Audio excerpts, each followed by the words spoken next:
You know, if someone told me years ago that buying a chunk of mountain would end with me staring down an HOA president in a courtroom, well, I probably would have laughed hard enough to spill my coffee. But that's life for you, right? You think you've earned your peace then. Some folks show up with a clipboard and a dream, and suddenly you're living in a legal drama, wishing you'd bought a condo in the city. I didn't buy that mountain to hide from the world, but I sure as hell didn't buy it to share. 760 acres of rock pine elk, and the kind of silence you can actually hear if you stand real still. After 2 decades flying rotorcraft for the government, lugging gear through god-awful terrain and never really belonging anywhere, I figured I'd finally found my spot. North Hollow Acres wasn't a farm. It was a finish line. My line. My place. The first year or so was quiet. Just me, my 2 border collies, and the ridge line. I built a gate, not a fancy one, just steel posts, gravel keypad. Nothing says home like welding your own security in the dead of night, right? No HOA, no strangers, just the wind, the occasional lost tourist, and more mushrooms than you'd ever want to eat. I figured that was it. Settle in, grow old, let the mountain teach me to slow down. Then one morning after the gate went up, I find a letter. Not in an envelope, just shoved in a manila folder stuck in my mailbox. Big block letters. Timberline Vista Community Association. Land use notice. No postage, no real greeting. It read like a bad script.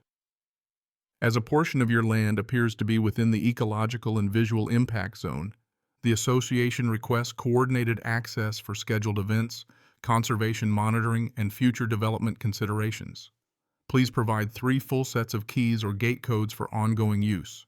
No real signature. Just K. Bradmont, President. I almost choked on my coffee. You ever get one of those emails where you think, surely this is a joke? That was me. Their idea of nature was hot tubs and Bluetooth speakers, and mine was digging post holes around bear scat.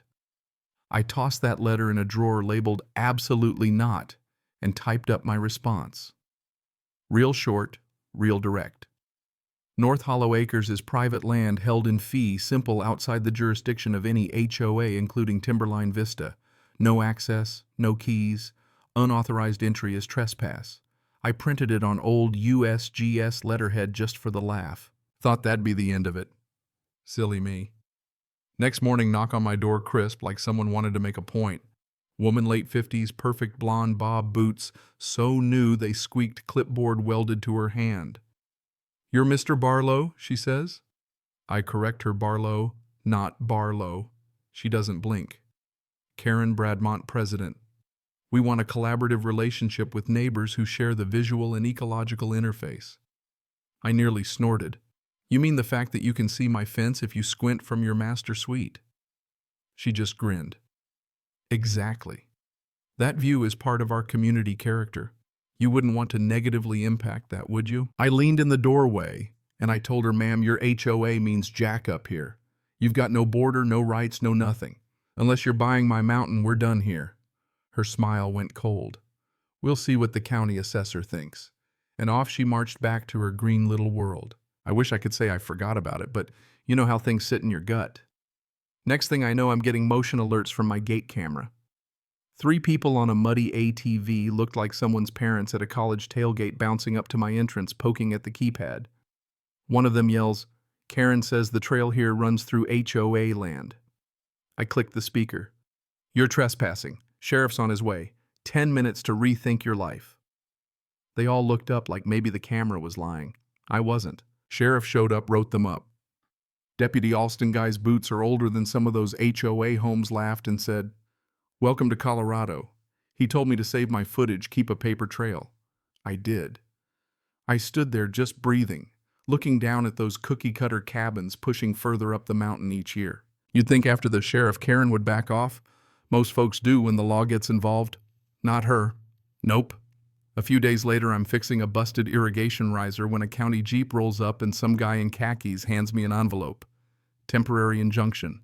Timberline Vista versus Barlow. I opened it over black coffee hands shaking.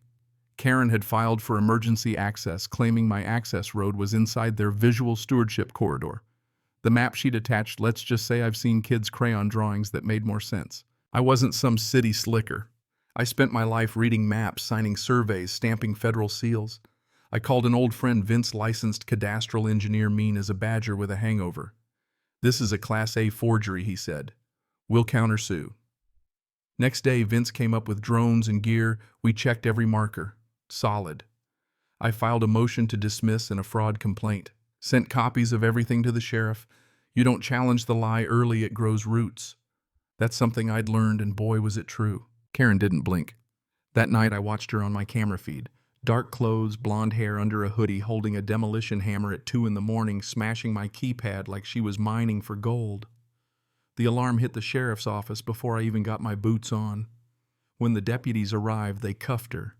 She didn't look at me, her face blank like she couldn't believe it had come to this. The news hit the valley like a bomb. Emails from the HOA started rolling in, some furious, some apologetic, a few embarrassed. One guy even wrote, "I'll be voting to remove her from the board immediately." I stuck that note to my fridge. The court hearing was a circus. Karen claimed historical access, which was a stretch unless you counted the logging road from the 1970s, long since collapsed. My lawyer Cynthia played the footage, showed the fake maps. The judge saw through it quick. Imaginary jurisdiction, he called it. Case dismissed. Then Cynthia filed a civil complaint, malicious prosecution, abuse of process, fraud. Thing is, the deeper we dug, the more rotten it got. A whistleblower letter turned up. Karen had diverted HOA funds, hired private surveyors, doctored invoices. Elise, a finance committee member, called me herself. She forged my initials. I'll testify. One by one, people flipped. The county zoning office showed us the latest, another fake proposal from Karen, redrawing the line, this time slapping green hatches over my barn, my well. I nearly lost it. But all we had to do was shine a light. Folks started leaving the HOA board in droves. Karen, though, she wouldn't quit. When the HOA tried to save face, sending me a de-escalation letter, "Please allow access for fire drills," all polite, I just shook my head. Cynthia told me, "Don't take the bait. If you give an inch, they'll call it precedent." Then Karen turned around and sued her own HOA, accusing them of abandoning her. That's when everything came spilling out. Records, emails, contractors admitting they'd planted flags for cash, then yanked them out when they realized it wasn't HOA land. The sheriff called formal investigation, charges pending. News crews started circling.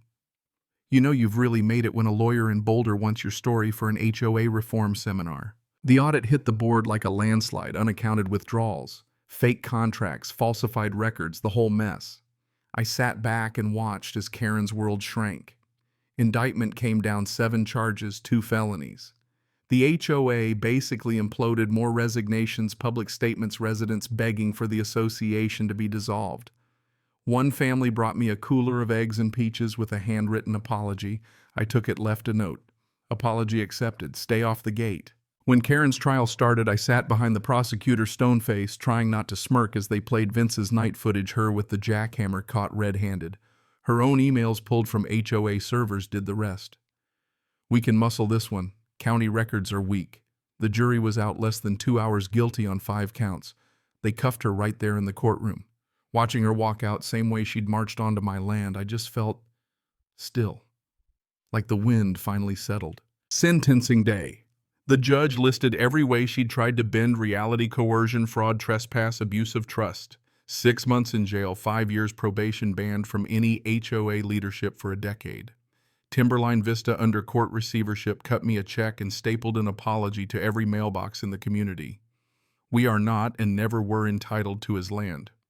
I built a new wall, reinforced the gate, ran workshops for local ranchers on land rights. People started coming, some drove all night just to hear how to fight back. Funny thing is, I never wanted any of this. I just wanted quiet. But maybe that's what mountains are for. They don't care what you want. They make you stand, make you prove it, make you earn every inch. Karen vanished. Last I heard, she left the state.